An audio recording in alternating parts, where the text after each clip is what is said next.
Bonjour à tous, dans cette vidéo nous allons voir comment brancher et mettre en route un appareil à gaz. Pour cela vous aurez besoin de votre appareil que vous venez d'acheter, d'une bouteille de gaz, du flexible de gaz et d'un détendeur.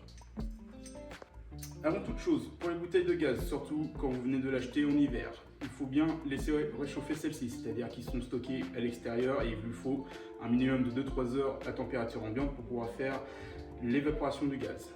Vous aurez besoin également de laisser échapper quelques gaz en extérieur, c'est-à-dire que vous allez prendre votre bouteille, mettre celle-ci en extérieur et dégazer quelques secondes, environ 4 à 5 secondes.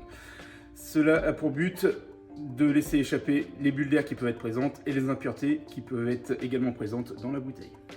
Pour le branchement de la bouteille de gaz, une fois que la purge est terminée, vous prenez votre détendeur que vous venez visser sur la bouteille. On vient serrer assez fort, surtout pas la pince pour pas écraser le joint.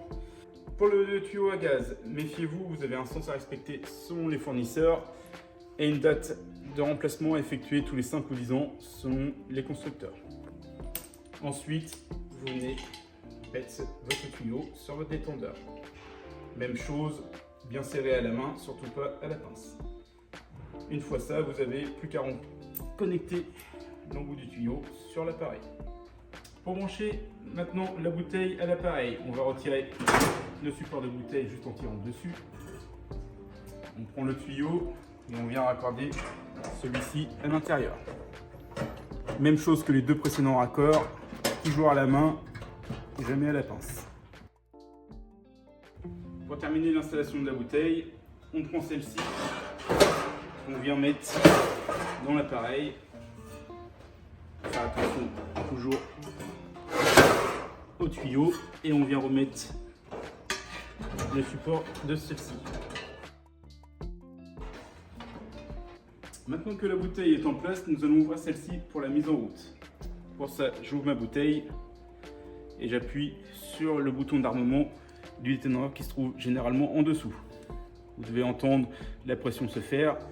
Je fais mon test d'étanchéité avec de l'eau savonneuse, j'en mets au raccord directement. Donc le raccord de la bouteille, du détendeur et de l'appareil. Je vois si ça fait des bulles ou pas pour être sûr qu'il n'y ait pas de fuite. Pour l'allumage de l'appareil, vous allez vous mettre sur la position de démarrage qui est généralisée par une petite étincelle. Vous appuyez dessus et sur le piezo. Vous appuyez des fois 2 à 3 fois jusqu'à avoir ce qu'on appelle la veilleuse, la petite flamme qui se trouve au niveau du brûleur. Une fois que vous avez la veilleuse, vous restez bien appuyé 4 à 5 secondes sur ce bouton-là pour enclencher la sécurité qu'on appelle thermocouple.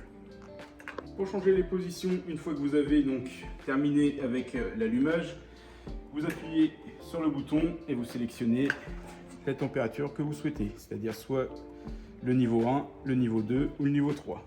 Vous ne pouvez pas basculer d'un mode à un autre comme cela, il faut appuyer dessus, sélectionner le mode que vous souhaitez et vous relâchez. Une fois que vous avez terminé de vous servir de votre appareil, vous appuyez sur le bouton pour passer en position initiale, c'est-à-dire en position démarrage, et vous allez fermer votre bouteille. Il n'y a pas d'extinction autre que cela, il n'y a pas de pour votre sécurité, il n'y a pas d'autre extinction. Vous coupez votre bouteille de gaz et votre appareil sera éteint et prêt à l'emploi pour la prochaine fois.